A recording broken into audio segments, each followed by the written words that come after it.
Good morning, everyone, and welcome to my closing sessions report for the fall semester 2022. I'm going to cover a couple of administrative matters and then do something fun. At least I think it's fun, and I hope you enjoy it as well. Kind of a way to do a year-end wrap-up. But again, first the administrative issues. A couple things. First, I want to review some important organizational changes here at LaGuardia.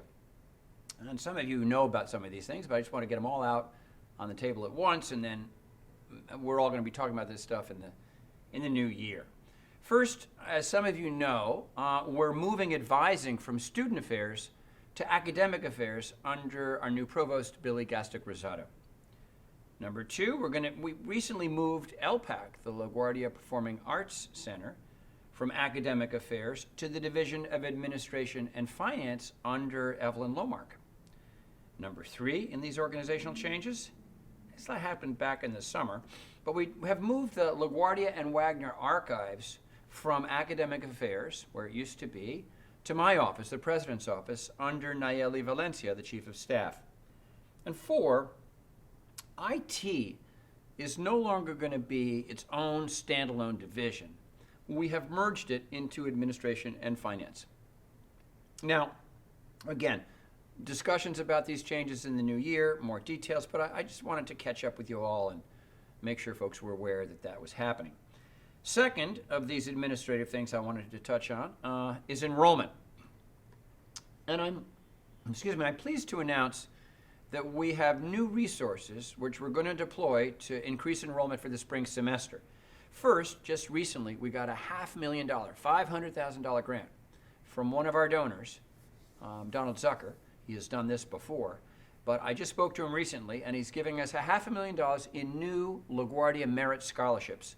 The Merit Scholarships are those $500 mini grants we give to students, both new students and returning students, to help cover some of the out-of-pocket costs of LaGuardia beyond tuition, beyond what your financial aid might cover. And they're super helpful for so many of our students whose finances are tough, coming out of the pandemic.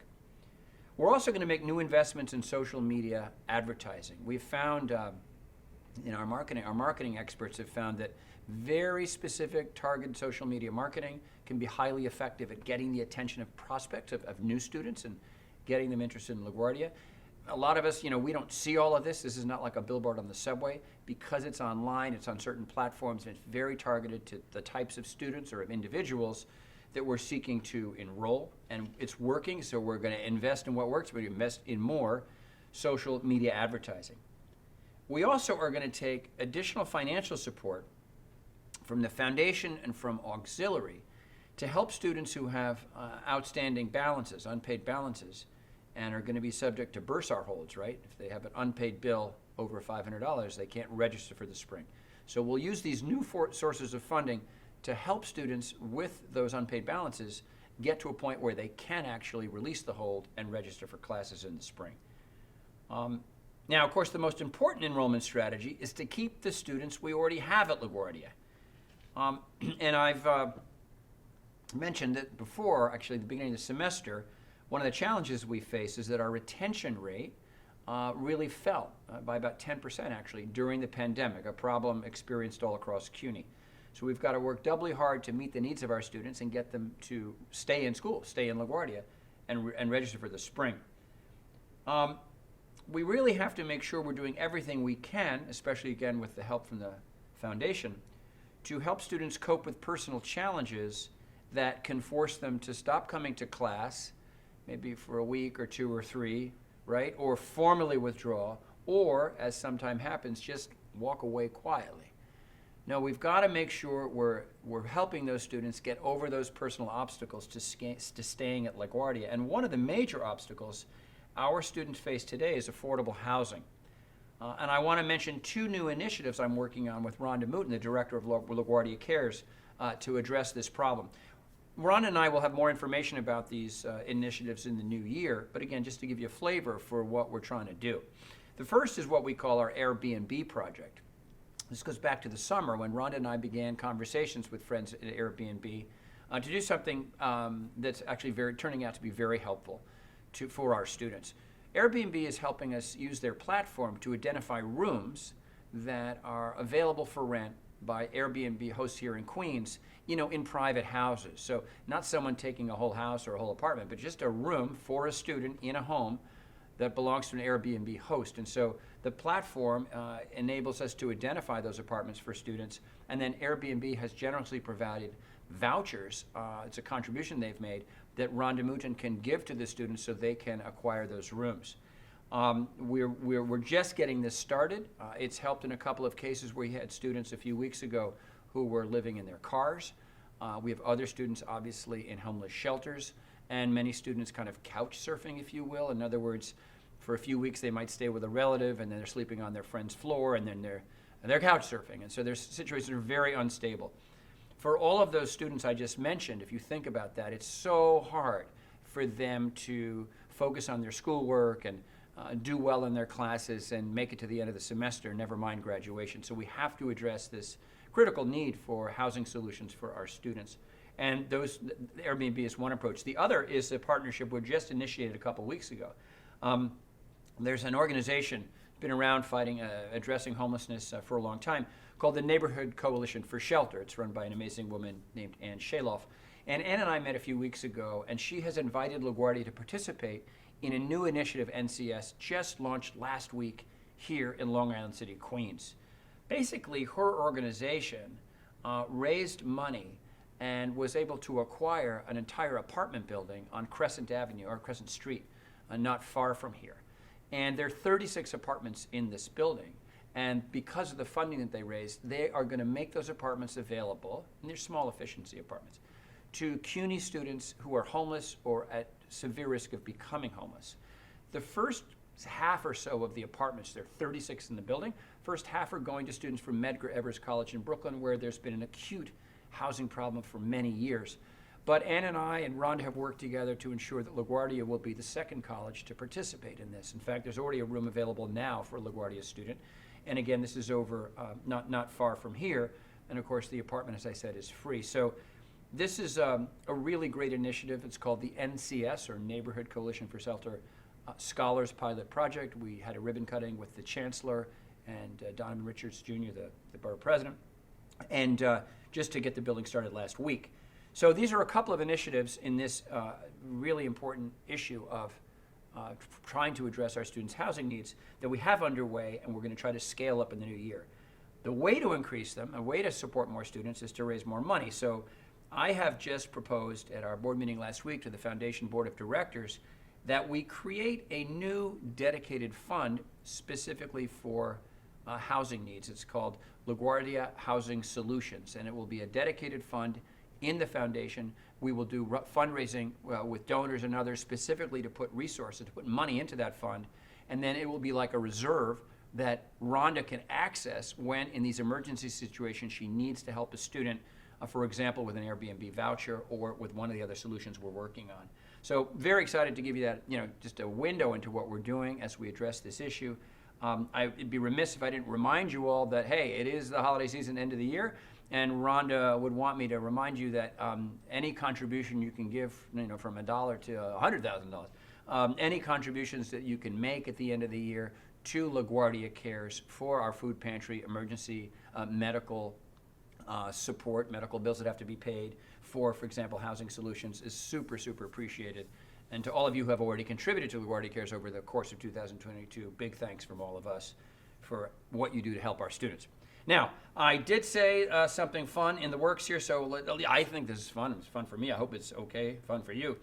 It's my way of doing, as I say, the year in review, because, we're in the time of year now where everybody has a list, right? Everybody says, well, here's the, 10 best fiction books of 2022, the 20 hottest New York City restaurants that opened this year, the movies of the year, whatever it is. Everybody's got a list. So I made a list too. Why not? For LaGuardia. And the way I did it is I thought about the calendar, and I don't know about you, but I use, of course, the LaGuardia and Archives calendar, the wall calendar, and I've got it on my little nail in my office. And when something great happens at LaGuardia, I take a big red pen and I circle the date and say, remember, this is a fantastic day, a big day for LaGuardia. So when I look back at my Archives calendar for 2022, well, I looked back at the last couple days and I found 37 really big days for LaGuardia in 2022. So think of my way of doing a year in review that's highly subjective. I picked these days, 37 big days for LaGuardia in 2022. And it's a way, as I say, for us to do a year in review, a review of all these great things that have happened here at LaGuardia. So we start on January 18th. And you'll see in the slide here, this was us receiving a $1 million grant from the Gardner Foundation out on Long Island to the, from the from the Gardner Foundation to endow a special internship program with archives. It's called the Robert David Lyon Gardner Joseph Schenker Student Scholars Program. Yes, that's a mouthful, of the LaGuardia and Wagner Archives. Now, Richard Lieberman worked really hard on this grant for a long time, and in the end, he got a grant that's just over $1 million, the largest grant ever given to archives and one of the largest ever given to the college. So what a great way to start off the new year, 2022. February 7th, we'll go into February. February 7th, this is interesting. It was the first day of class for our new Mental Health Peer Specialist Training Program. Funded by the U.S. Department of Health and Human Services, this program teaches students how to use their own lived experiences with mental health challenges and recovery to become mental health peer support professionals. As far as we know, we're the only program like this type of training in CUNY, unique in the city, and it's funded by a multi-year grant, as I say, by the federal government. And back in February 7th, we launched this program with our first group of students and their first day of classes. 2 weeks later, just a few weeks later, on March 21st, we announced the $4.6 million Q-STEM grant. How many of you remember that back in March?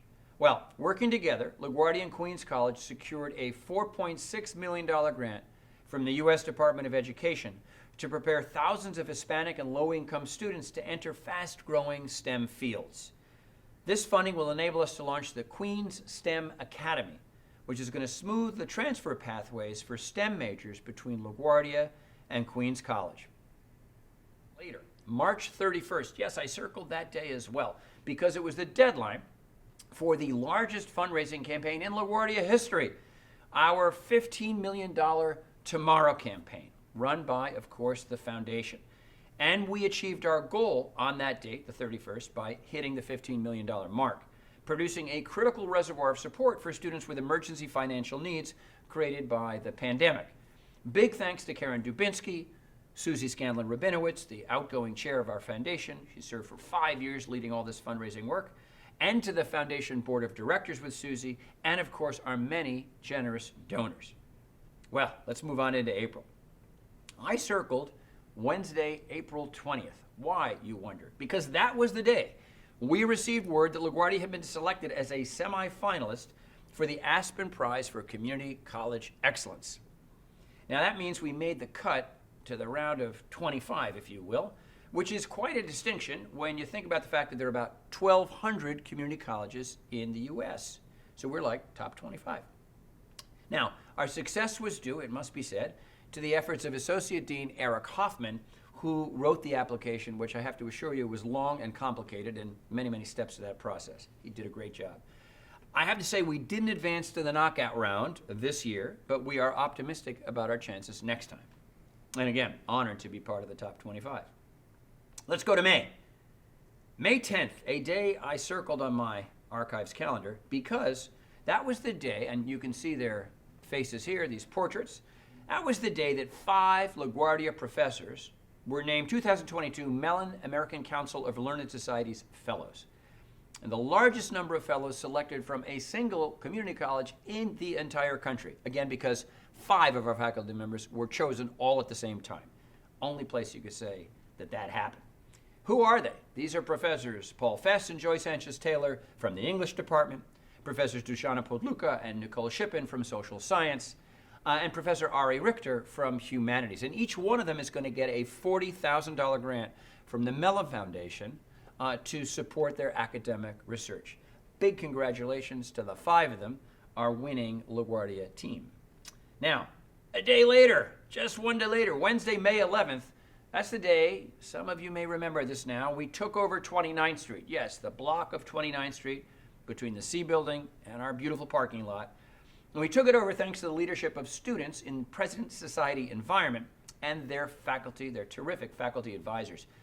We had, as some of you will recall, a beautiful spring day for our pop-up plaza, as students, staff, and faculty took to the street, to 29th Street, to demonstrate to the New York City Department of Transportation and other elected officials that we should all work together to convert that street into a greenway and a pedestrian plaza for the college and the surrounding community.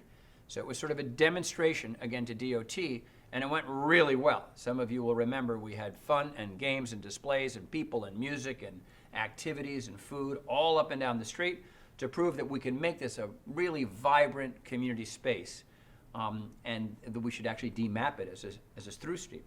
So we're going to have to do that. The update here is that for 2023, New York City DOT wants us to do that again a couple more times. It's the proof of concept to demonstrate that this is a viable idea. Our students are leading the way. They are the best advocates of this, and we are just thrilled to support them, and we think we're going to have a successful year again doing these demonstrations that will ultimately lead to creating a plaza there on 29th Street. 15 days later was, you're counting, May 26th. Now, this was the date of the launch of the Archives online exhibition, which is called Making It Here, Women in New York City Politics. By now, I hope all of you, or most of you, have seen this exhibit. It's online. Go to the LaGuardia website and to the archives section of our website, and it's fantastic. It is the first project supported by that Gardner Foundation grant we got back in January that Richard Lieberman secured, the Gardner Schenker Student Scholars.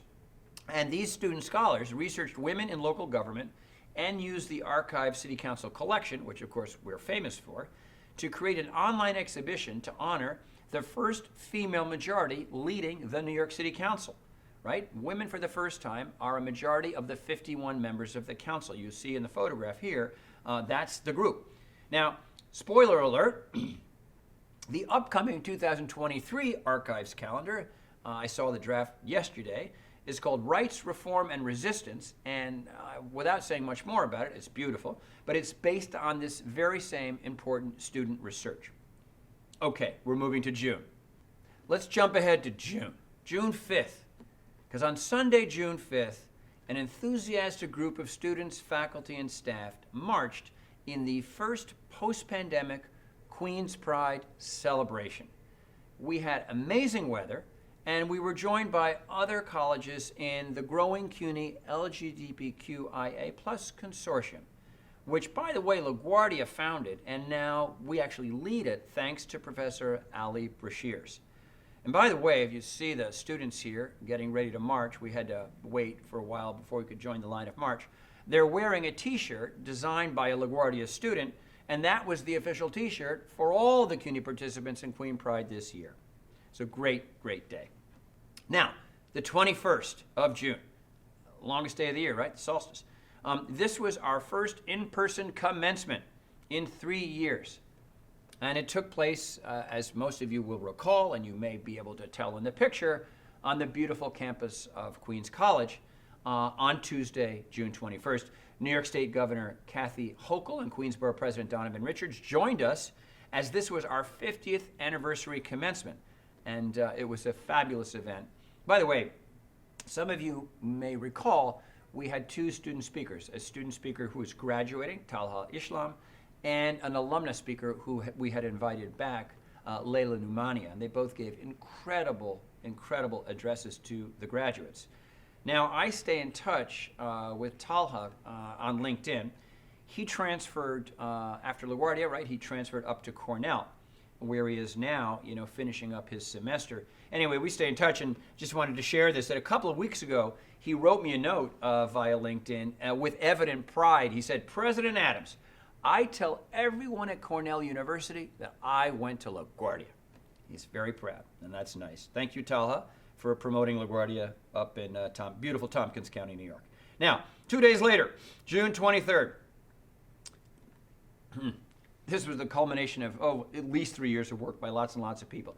June 23rd was the date that at their June meeting, the Middle States Commission on Higher Education granted accreditation to LaGuardia Community College. Thank goodness. Heartfelt thanks to Self-Study Committee co-chairs, Professors Reem Jafar from math and Justin Rogers Cooper from English, and the many, many faculty and staff that worked on all the various committees that rolled up to create the self-study and to host the review team from Middle States. It went incredibly well, as I think most of you know. I will say we're glad it's over, and we passed with flying colors. A month and 5 days or so, in late July, July 28th to be specific, on this day, yes, we had to share the news of Dr. Richard Lieberman's upcoming retirement. I say upcoming because he's doing a phase 3-year plan, and as he likes to say, kind of like Haley's Comet, he's going to be coming back into our orbit on a regular basis after his incredible 50 years of service to LaGuardia. So thank you, Richard, and congratulations. July 29th. Why did I circle that day, middle of the summer? Because on Friday, July 29th, LaGuardia students had a Zoom with Nobel laureate Malala Yousafzai. Thanks to the leadership of Professor Tuli Chatterjee, English department, students that participate in the LaGuardia Humanitarian Initiative have connected with Malala on several occasions now, which is incredible. You should see the thank you video that this youngest ever Nobel Prize winner sent to our LHI students just last month to thank them for their support. Well, that's July. So let's move into August. August 15th. Oh, halfway through the month, more or less. The first day for our new provost, Dr. Billy Gastick Rosado. Very important for this institution. So glad, I'm personally so glad and grateful that Billy said yes and joined us and is here as our provost. A few days later, on August 23rd, while some of you could have been at the beach, let's just say, we announced another New York State Department of Education grant for our long-running Liberty Partnership Program. Associate Dean Dion Miller secured a $2 million grant from State Ed to continue LaGuardia's efforts to help at-risk Queens High School students transition successfully from high school into college. Dr. Miller and her team will work with students from our 3 partner schools for Liberty Partnerships. That's International High School, Robert F. Wagner High School, and Middle College High School. All of them right here, adjacent to LaGuardia. And they're going to focus on leadership, socio-emotional learning, enrichment, career skills, and preparing high school students for Regents and other exams like PSATs and SATs. So congratulations to Dion for renewing and extending the support of this very important program we do. 6 days later, August 29th, first day on the job for our new VP of Communications and External Affairs, Manny Romero. Welcome to Manny. September 1st, we turn that calendar on my wall, you turn the page to a new month. September 1st, Professor Avis Anderson retires after 48 years. I'll say it, 48 years of service to the college, of course, in our business and technology department. We are so grateful to her for her remarkable service to our students. And also on that day, actually, September 1st, also from business and technology, Professor John Apaya retires after 43 years of service. In both cases, incredible, more than 4 decades of service to LaGuardia. Well, 5 days later, I happen to circle September 6th. I think you all know I spend a lot of time on fundraising and need all the help we can get. So September 6th, very important because it's Jay Golan's first day as the new executive director of the LaGuardia Community College Foundation. Welcome, Jay, and you can hear the ka-ching, ka-ching, right? So glad to have him on board leading our foundation. Now, September 8th, a couple days later, this was as we prepare for the beginning of the fall semester. It's more recent, right? We're talking September, so maybe this is a more recent memory of you all, but here you go. What happened on the 8th? Well, September 8th was the return of our in-person NSO, or New Student Orientation. More than 1,100 new LaGuardia students attended both the morning and the afternoon sessions, shattering the attendance mark that of the last in-person NSO, which of course was for the start of the fall 19 semester. But wait, think about that. In fall 19, we had many more students. It was before the pandemic. Yet this year, on September 8th, we broke the attendance record for attendance. So, by the way, an indicator, I think, of students' desire to come to campus, see their friends, socialize, do things in person, we had this record-breaking turnout for new student orientation. Campus Life, of course, took the lead in putting this together, and many other campus partners, different departments and organizations, pitched in to welcome our new students. A big special thanks to Dannery Minaya and Denise Davis in Campus Life. Later that day, September 8th, same day, that was the first men's soccer game of the new 22-23 season. As promised, this fall, we brought back intercollegiate sports to LaGuardia. With soccer behind us, Red Hawks basketball, both men's and women's, is well underway.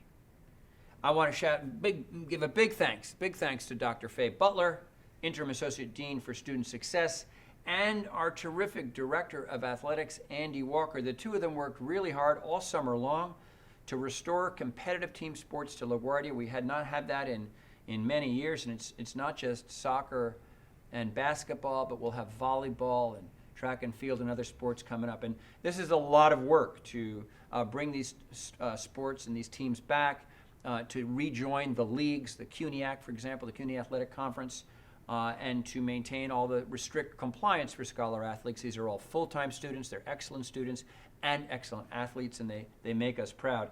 I will note, and mark your calendars for this one, tomorrow we have men's and women's basketball games up in the Bronx. Yes, this is interesting. Our teams are taking on BCC, Bronx Community College Broncos, up in University Heights. The fun begins at 5 o'clock with the women's game. The men will follow at 7. Let there be no doubts about my loyalty, of course, to the Red Hawks. Friday, September 9th, that was it. The first day of fall classes, start of the new semester. And let's remember, again, I circled this day, big red pen, because this was pretty unique. All the things that are going on.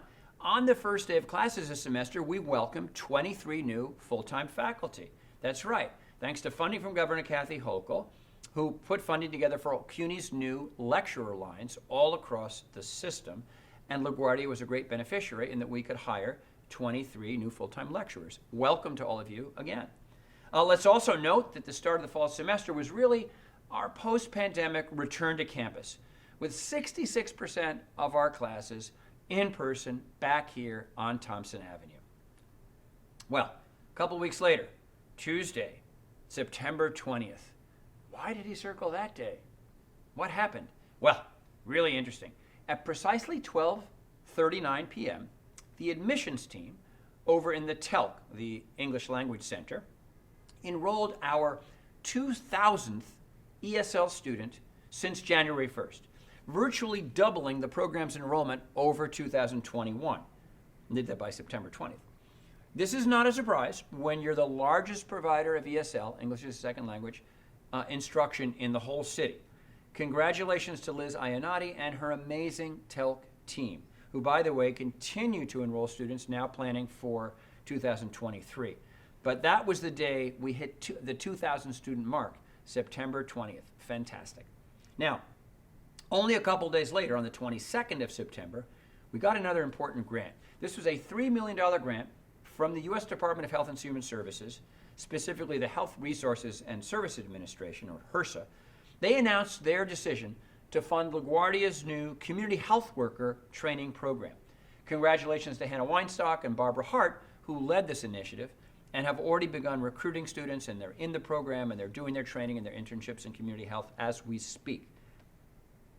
The next day was September 23rd, and that was the day we launched the CUNY LGBTQIA+ Consortium over the CUNY Law School. Now, I mentioned the consortium's participation in the Queen's Pride Parade event, which is true. That was a fantastic event. But in the beginning of the school year in September, what we try to do is launch and promote the consortium to all the CUNY schools and get everyone to participate. Again, it started here in Queens with LaGuardia's leadership, Queens College very active, York, the law school, and we're expanding it across the city. So at the law school, a short walk from here, of course, over the Thompson Avenue Bridge, we did a launch event for the consortium for this academic year. And we celebrated the expansion into the 5 other boroughs with other CUNY campuses participating. So big turnout, as you can see in the photo. Those are representatives of many, not all yet, but most CUNY colleges that are very active in the consortium again led by LaGuardia.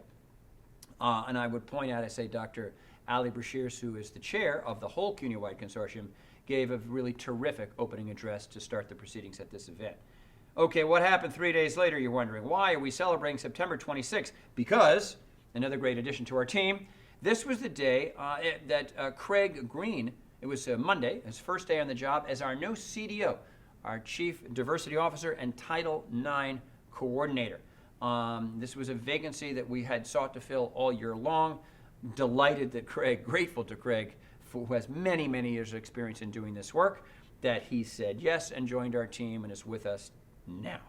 Welcome, Craig, and thank you for all you do for LaGuardia and our mission around inclusivity and a great work environment that's diverse in every way possible. So, same day, the 26th of September, I got to make another note of someone who retired. This is Nancy Santangelo. I think you all know her. Her last job, she had many at LaGuardia, was to serve as assistant director of the SIC, the Student Information Center. She retired after 42 years of service. Thank you, Nancy. 2 days later, September 28th, we had a lot of fun because that was the day that we opened up the new Casa de las Americas, our new center. And I want to point out that we kind of did an open house for students, not the official ribbon cutting, which will happen in the new year for elected officials, sponsors, and funders. But we wanted to open up that casa to students and begin serving them, and we did that. Big thanks to Chief of Staff Nayeli Valencia, who led the effort to create La Casa, and Professor Sonia Rodriguez and Ryan Mann Hamilton, who both are working as co-directors of it now, and the many members of the Casa de las Americas steering committee. And that was a big committee. Thank you all for your hard work on this. Remember, some of you know this, but our plan for the new center, which is the only one of its kind in CUNY, was approved by the CUNY trustees back on June 27th. And wait, here we are on September 28th, opening up to students, having a big party in there and a lot of fun. That's about, 3 months and a day from approval to opening. All that work over the summer, great group of people, all these volunteers, thank you, thank you, thank you. Gracias, I should say. Anyway, October 22nd, let's move to October.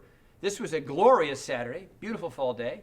And you can see in the picture, this was our LaGuardia 5K community run. Well, this was awesome. I will say, never did so many people have so much fun running past a cement plant, down the post-industrial tundra of Borden Avenue along the fetid Newtown Creek, and back along Sunnyside Yard. Well, as we noted at the post-race celebration in our beautiful parking lot, every participant, over 200 people, was a winner. In fact, we had little prizes for everybody. A lot of fun. And next year's race, I should say this, talk about calendars, get out your new archives calendar and circle Saturday, October 14th, because that's the date for the 5K run for 2023. Let's move down to October, to the 25th day of October. Here we go again. Yet again, LaGuardia, our LaGuardia nursing program is ranked the best RN program in New York State by registerednursing.org, which is a national nursing advocacy organization. And I should say, I often comment that our program is highly ranked, or ranked number one, because of the very high level of pass rates on NCLEX. That is, LaGuardia students who get the RN, who pass the exam to become an RN on the first try. That's a very important criteria for this. However, it's also important, and this is how we were ranked, they looked at price, we're quite affordable, and all the support we provide to our nursing students and all our students. They factor in some other things and make us, or rank us, number one in New York State again. So we're grateful for that, but it doesn't come without a lot of hard work from Faith Armstrong, program director, Phil Gimber, and of course who's the chair, and the many amazing faculty that we have in the nursing program and health sciences in general. Well, we're going to move into November. November 9th. It was a Wednesday, as you may recall. And it was the opening night for Spring Awakening. Yes, right. Spring Awakening, our first in-person performance, musical performance by our students since the pandemic. It was in the Little Theater, opened, of course, to rave reviews. I say take a bow. Professor Stephanie Sertich leads the whole thing.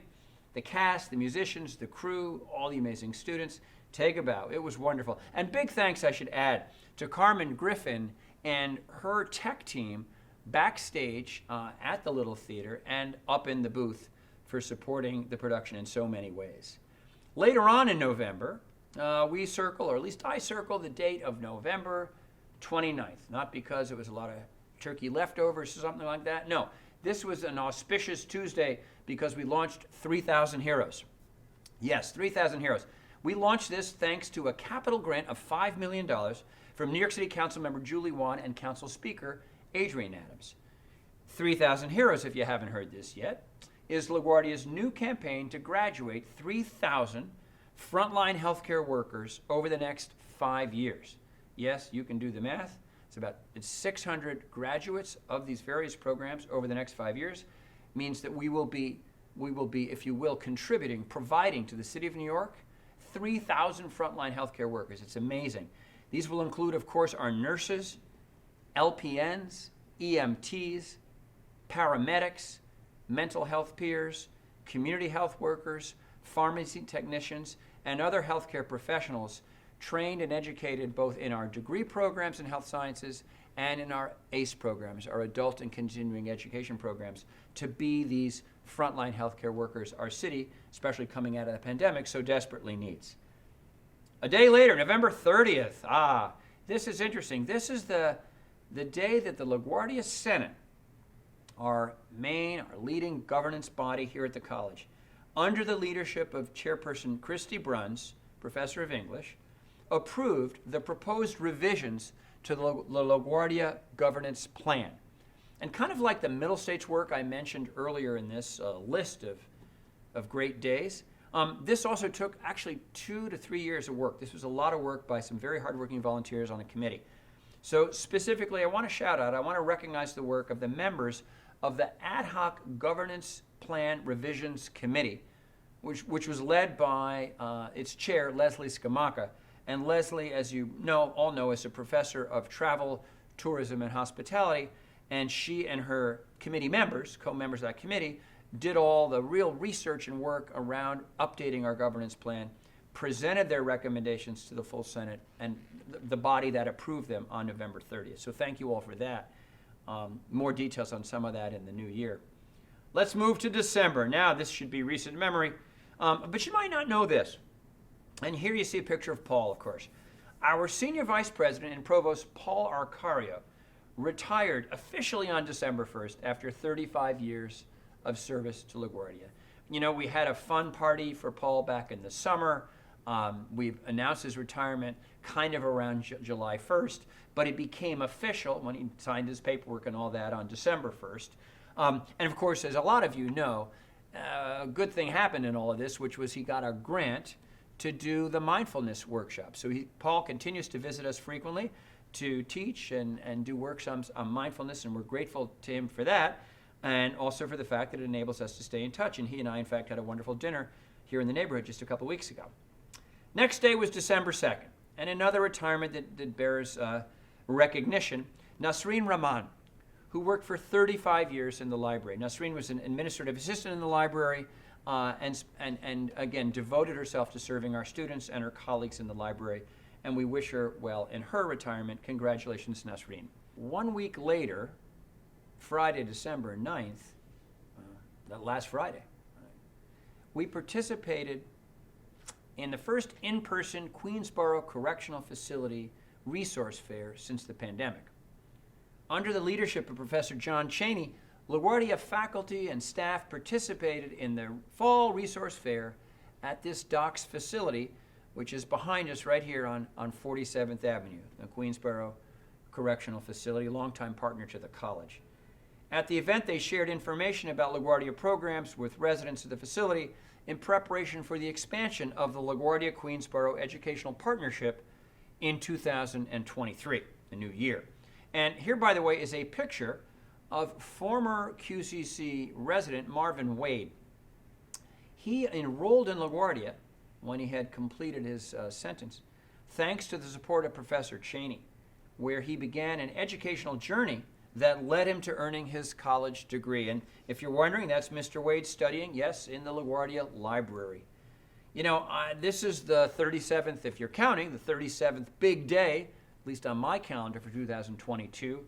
And I'd like to close on this in part because I think it's such a positive The story of Mr. Wade is such a positive community college story. And it's really an affirmation of what we're about and an affirmation of our LaGuardia mission. Well, I hope you have enjoyed that year in review, my, again, subjective selection of 37 big days of LaGuardia in 2022. I welcome your suggestions. If I missed anything, I'm sure I did. In fact, you can come and tell me what I missed at the holiday reception, which is this afternoon here in the E building in our atrium from 3 to 5. I look forward to seeing all of you there. And for those of you that can't make it, please know that the administration of LaGuardia and I, my colleagues in the cabinet, send all of you our thanks for such a great year, lots of work under some trying circumstances, but all this success that you have just reviewed with me is just a huge collective effort on behalf of our LaGuardia students. And again, thank you for that. And also, of course, please receive our best wishes for safe and happy, healthy holiday celebrations. Happy holidays and a new year. Best wishes for 2023. We'll see you in the new year. Thank you all very much, and have a great afternoon.